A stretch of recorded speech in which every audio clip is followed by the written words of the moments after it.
Metal Warfare by Archangel Force. This is the debut EP released last year by Archangel Force, and this is a blackened speed thrash EP that is heavily nostalgic for the 80s.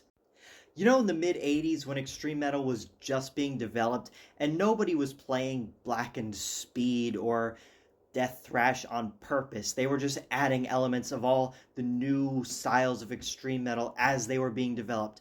That's what this sounds like. This genuinely sounds like it was pulled from the 80s in style, in quality, even that album cover. I love that album cover because it seriously looks 80s, even the style going on there. I will say there is absolutely nothing new or inventive going on here. It is 100% 80s nostalgia. But as someone who really enjoys that first wave of extreme metal crashing onto the scene, this is great fun. It genuinely sounds like it was pulled from that time. Something I oddly enjoy about this album is the production style. Again, I keep saying this, but it just very, very genuinely feels like the 80s. It's spacey and reverby and kind of fuzzy, but at the same time, it does a good job of making sure all the instruments are audible. I mean, you can hear the bass on here. That's pretty good. The vocals aren't exactly discernible, but they are very good black yells, and there's a ton of reverb on them. And their job really is to just add more menace and atmosphere to the music, and they do that very well. The only thing here that doesn't sit well with me are the programmed drums. Now, I don't have a big problem with programmed drums. I know some people do.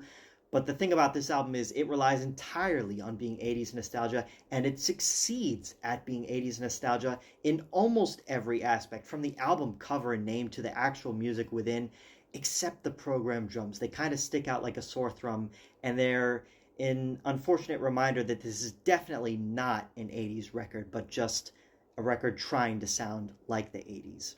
Now, this is a debut EP. Something like programmed drums are to be expected on something like that. It's not a big problem. But moving forward, invest in a drummer. Doesn't even have to be a good drummer. You can get a very sloppy drummer to play over this style of music, and it'll just sound that much more genuine. Nothing would be lost with that.